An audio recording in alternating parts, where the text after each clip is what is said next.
Welcome guys once again. आज हम 2013 में आई मूवी द फिफ्थ स्टेट को एक्सप्लेन करने जा रहे हैं, जो कि एक थ्रिलर मूवी है और इसके लीड रोल में है बेनेडिक्ट कम्बरबैच।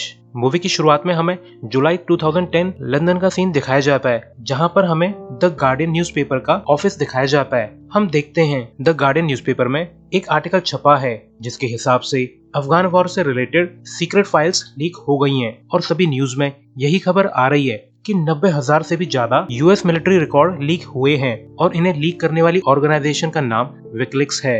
इन लीक्स में काफी सारे हिडन डर्टी सीक्रेट्स भी रिवील किए गए हैं, जिनमें काफी सोल्जर के वॉर क्राइम्स का और काफी इलीगल ऑपरेशन का खुलासा हो चुका है। इसके बाद हमें पता लगता है कि विकिलीक्स को जूलियन असांज नाम के आदमी ने शुरू किया है और उसने अकेले ही विकिलीक्स को ग्लोबल फोर्स बना दिया और जूलियन दुनिया के डार्केस्ट सीक्रेट को एक्सपोज कर रहा है। अब जूलियन कितना सही है और कितना गलत, ये आपको आगे के वीडियो में पता चल ही जाएगा। यूएस ऑफिशियल्स ने तो जूलियन को एंटी अमेरिकन घोषित कर दिया है। इसके बाद हमें 3 साल पुराना 2007 बर्लिन का सीन दिखाया जाता है, जहां पर हम एक टेक विज़ार्ड को देखते हैं जिसका नाम डैनियल बर्ग है, जो कि ऑनलाइन एक्टिविटीज में काफी इंटरेस्टेड है।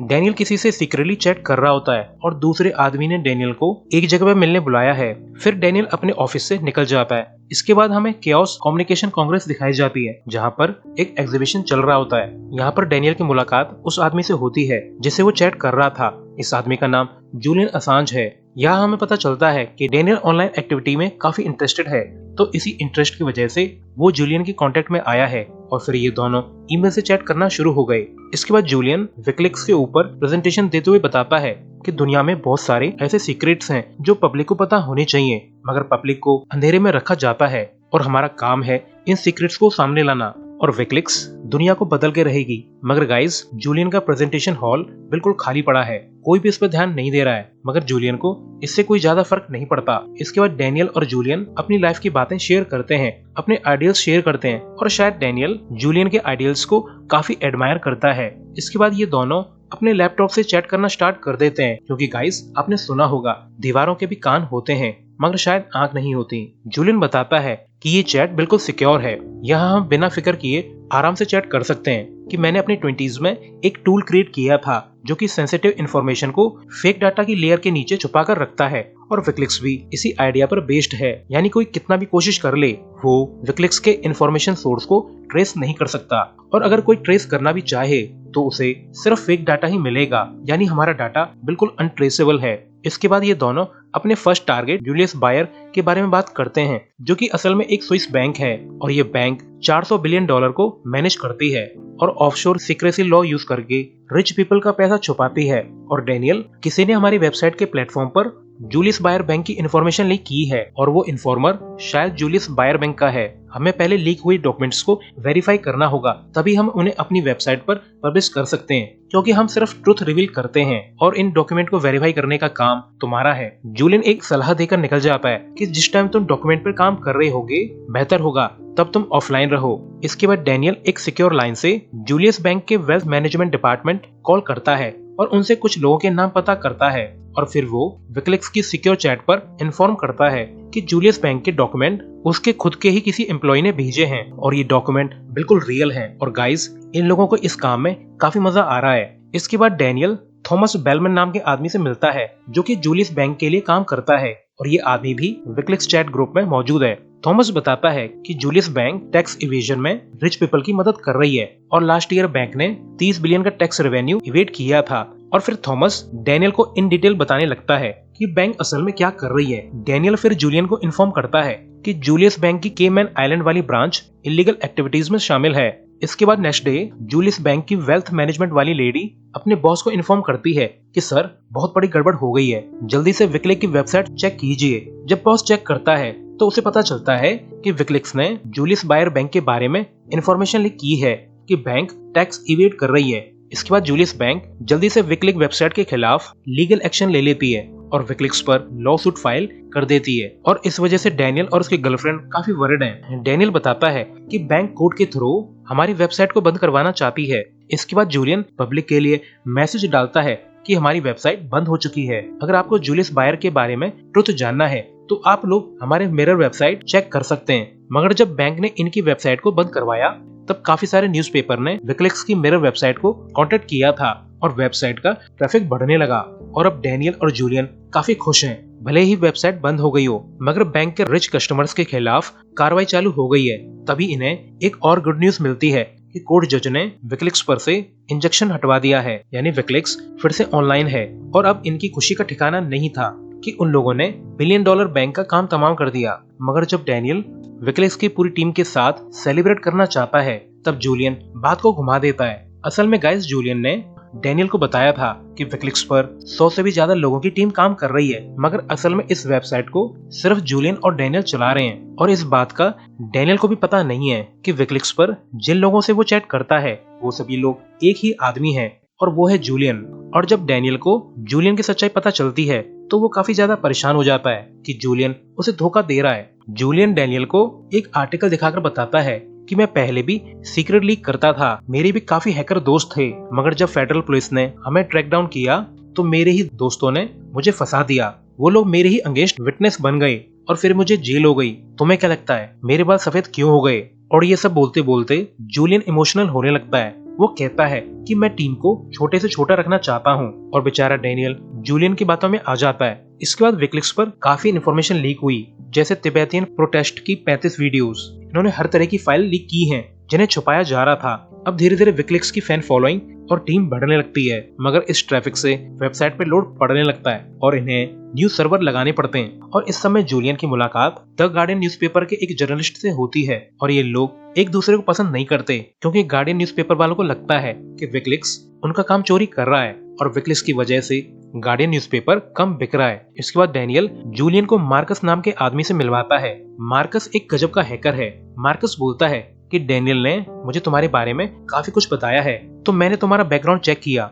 जूलियन, तुम तो गजब के हैकर हो, तुमने तो यूएस डिफेंस नेटवर्क को भी हैक किया है, जो कि आसान काम नहीं है। मगर जूलियन इस सबसे खुश नहीं है। वो डैनियल को बताता है कि मार्कस टॉप हैकर है और उसके पास बहुत एक्सपीरियंस है।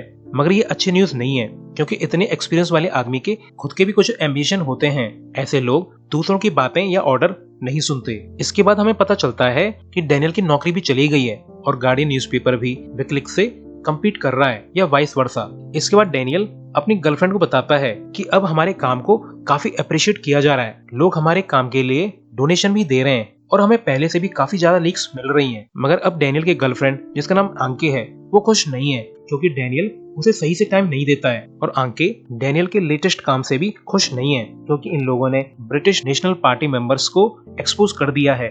मगर आंके इस बात से गुस्सा है कि इन लोगों ने पार्टी मेंबर्स की पर्सनल डिटेल्स भी लीक की हैं, जैसे फोन नंबर, उनकी ईमेल, उनके एड्रेस। आंके बोलती है कि तुम्हें पता है उन मेंबर्स की भी फैमिली है, उनके बच्चे भी हैं, उनका क्या कसूर है? तुम्हारे एक्शन की वजह से उनके बीवी बच्चे हर्ट हो सकते हैं। और ये सब सुनकर डैनियल भी सीरियस हो जाता है। मगर वो तो जूलियन को अपने बड़े भाई की तरह और मेंटर की तरह मानता है, तो उसने कभी भी इस बात पर ध्यान नहीं दिया कि उनके काम की वजह से लोग हर्ट भी हो सकते हैं। और इन सब बातों की वजह से डैनियल और आंके का रिलेशन बिगड़ रहा है। मगर अभी भी डैनियल के सर पर दुनिया को बदलने का भूत सवार है और वो जूलियन के साथ काम में लगा रहता है। वो लोग कई देशों की सरकार की इंफॉर्मेशन लीक करते हैं, political issue, rights, protest, illegal activities, सब तरह की इंफॉर्मेशन लीक की जा रही है। अब कई न्यूज चैनल और न्यूज़पेपर भी विकिलीक्स से रेफरेंस मटेरियल लेने लगते हैं। न्यूज रिपोर्टर और पब्लिक पर्संस का कहना है कि विकिलीक्स अच्छा काम कर रही है। वो लोग पब्लिक राइट टू इन्फॉर्मेशन को रीडिफाइन कर रहे हैं और उनकी वजह से हमें फ्री की इन्फॉर्मेशन मिल रही है,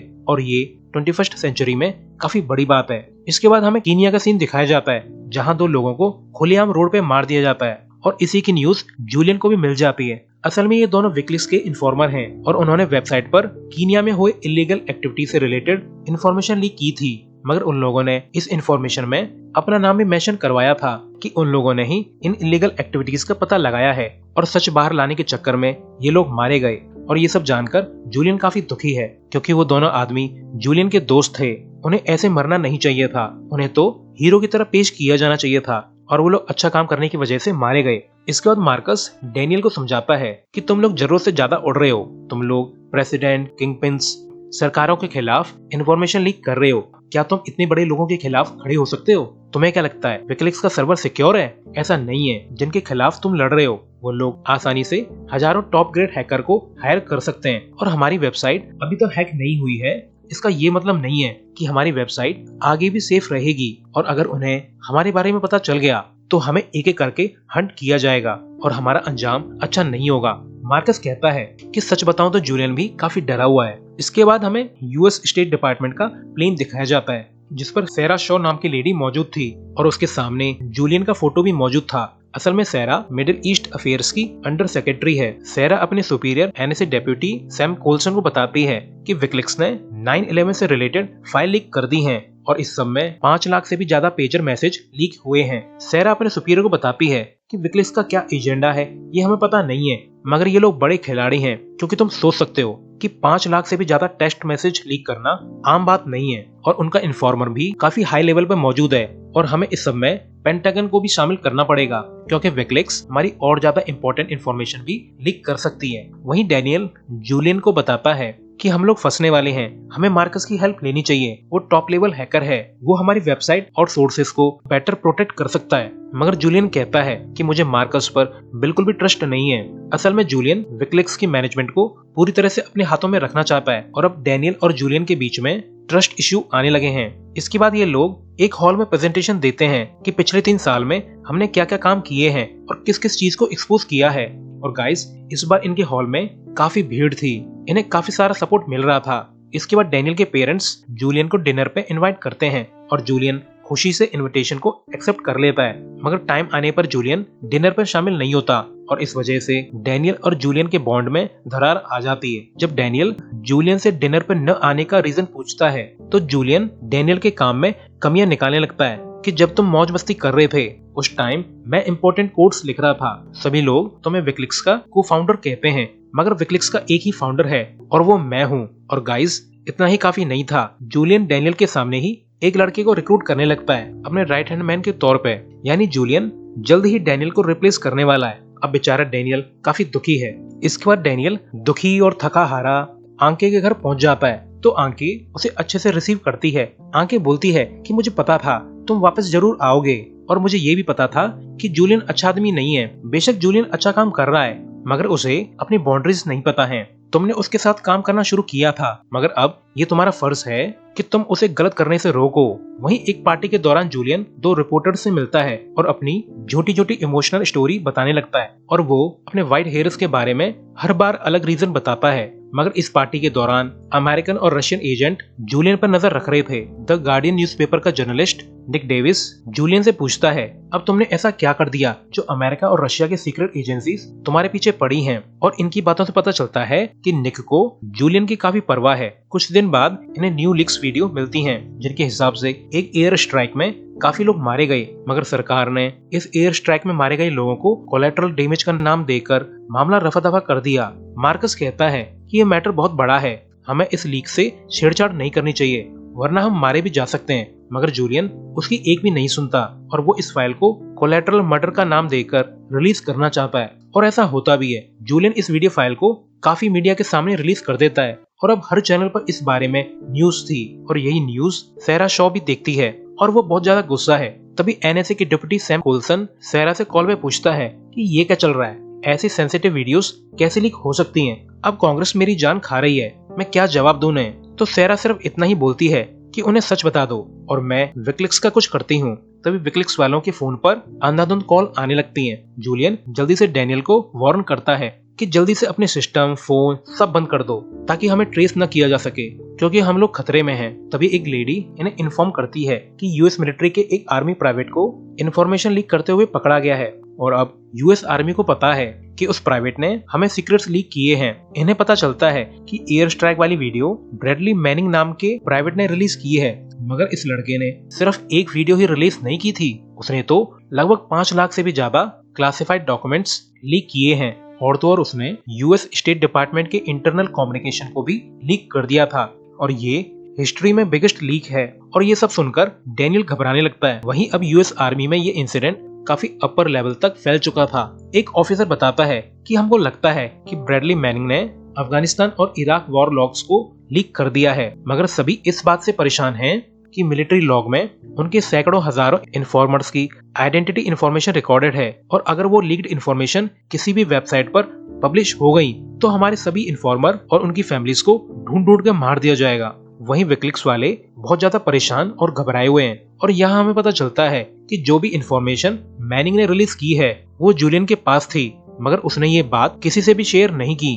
और बाकी टीम ये जान के काफी शॉक्ड है कि जूलियन उन्हें कब तक अंधेरे में रखने वाला था और वो सबको मरवा के रहेगा। मगर जूलियन को तो अभी भी ये इन्फॉर्मेशन लीक करने की पड़ी है। मार्कस जूलियन को वार्न करता है कि ये काम बहुत ज्यादा खतरनाक है, हमें ये इन्फॉर्मेशन रिलीज नहीं करनी चाहिए। मगर जूलियन को इस सब से कोई फर्क नहीं पड़ता। डैनियल भी उसे वार्न करता है कि तुम्हारा ये काम हम सभी की लाइफ्स को खतरे में डाल देगा। तभी ये लोग फॉक्स न्यूज पर न्यूज देखते हैं तो इन्हें पता चलता है कि जूलियन असांज को एक थ्रेट घोषित कर दिया गया है और उसे एनिमी की तरह ट्रीट करने की बात की जा रही है। इसके बाद डैनियल को निक डेविस का कॉल आता है और वो कहता है कि हमें पता है तुम्हारे पास बहुत गजब की सीक्रेट इन्फॉर्मेशन है, हम इस इन्फॉर्मेशन को पेपर में छापना चाहते हैं, तुम हमें इन्फॉर्मेशन दे दो और हम तुम्हारी हेल्प करेंगे। इसके बाद निक डेविस डैनियल और जूलियन वगैरह से मिलता है। निक कहता है कि तुम लोग बहुत बड़े डेंजर में हो, क्यों ना हम लोग कोलैबोरेट करें, तुम हमें इन्फॉर्मेशन दे दो, हम उसे पब्लिश करेंगे और हम अपने आर्टिकल में विकिलीक्स की पॉजिटिव इमेज शो करेंगे, तो तुम लोगों को इतनी आसानी से मारा नहीं जा सकेगा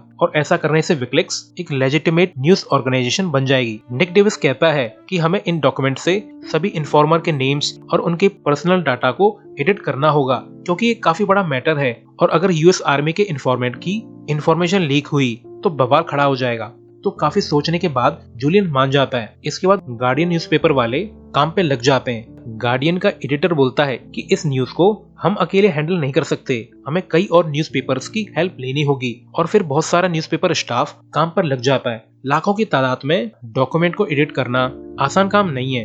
और जब डैनियल को इसके बारे में पता चलता है कि वो लोग सिर्फ 4 दिनों में ही न्यूज पब्लिश करने वाले हैं तो वो घबरा जाता है, क्योंकि इतने ज्यादा डॉक्यूमेंट को इतने कम समय में एडिट करना बिल्कुल इम्पॉसिबल है। यानी जूलियन सभी से झूठ बोल रहा है और वो डॉक्यूमेंट को बिना एडिट किए ही पब्लिश करने वाला है। डैनियल जूलियन से काफी झगड़ा करता है कि इन डॉक्यूमेंट्स में यूएस आर्मी के इन्फॉर्मर्स का फुल डाटा है, अगर ये पब्लिश हुआ तो वो सभी लोग मारे जाएंगे। मगर इस सबसे जूलियन को कोई भी फर्क नहीं पड़ता, वो तो बस इस सभी इन्फॉर्मेशन को जल्दी से जल्दी पब्लिश करना चाहता है और वो डैनियल को विकिलीक्स से निकाल देता है और न्यू लड़के को डैनियल की जगह पर रख लेता है। और इतना ही काफी नहीं था, जूलियन चैट में डैनियल के बारे में भड़काऊ बातें लिखने लगता है कि डैनियल मैनिपुलेटिव है और वो पागल हो चुका है। और इतना भी काफी नहीं था, जूलियन ये भी लिख देता है कि डैनियल FBI से है और उसकी गर्लफ्रेंड CIA से है। और ये सब देखकर डैनियल का दिल टूट जाता है। डैनियल फिर देखता है कि गार्डियन ने अफगानिस्तान वॉरलॉक्स के ऊपर न्यू आर्टिकल डाला है और विकिलीक्स ने फुल 90,000 डॉक्यूमेंट रिलीज कर दिए हैं। अब हर न्यूज चैनल,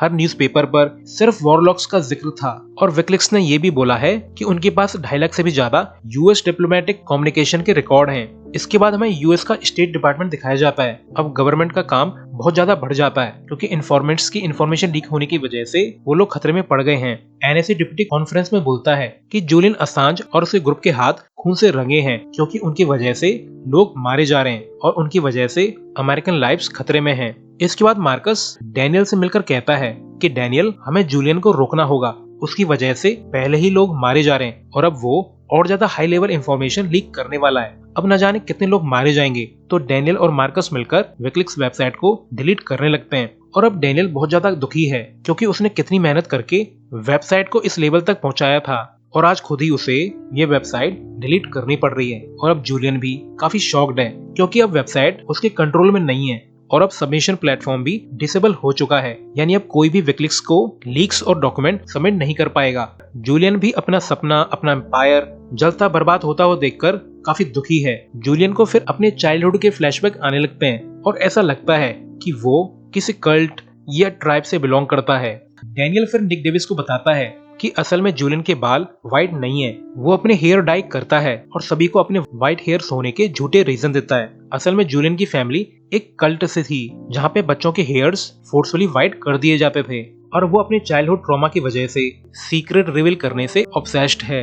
इसके बाद निक डेविस डैनियल को मोटिवेट करता है कि तुमने कोई भी गलत काम नहीं किया है। इसके बाद हमें बताया जाता है कि 2010 में गार्डियन और उसके जैसे 4 और न्यूज़पेपर ने मिलकर यूएस डिप्लोमेटिक कम्युनिकेशन केबल्स को पब्लिश किया था, मगर उन्होंने इन्फॉर्मेंट्स की डिटेल को एडिट कर दिया था ताकि इन्फॉर्मेंट्स को कोई भी नुकसान न पहुंचे। मगर 2011 में विकिलीक्स वेबसाइट ने 2.5 लाख से भी ज्यादा कम्युनिकेशन केबल्स को अपने ओरिजिनल फॉर्म में ही रिलीज कर दिया, वो भी बिना एडिट किए। मोस्ट प्रोबेबली जूलियन असांज ने विकिलीक्स वेबसाइट फिर से चालू कर ली। अगस्त 2010 में जूलियन के अगेंस्ट अरेस्ट वारंट जारी कर दिया गया, मगर जूलियन ने इन सभी आरोपों को बेबुनियाद करार कर दिया।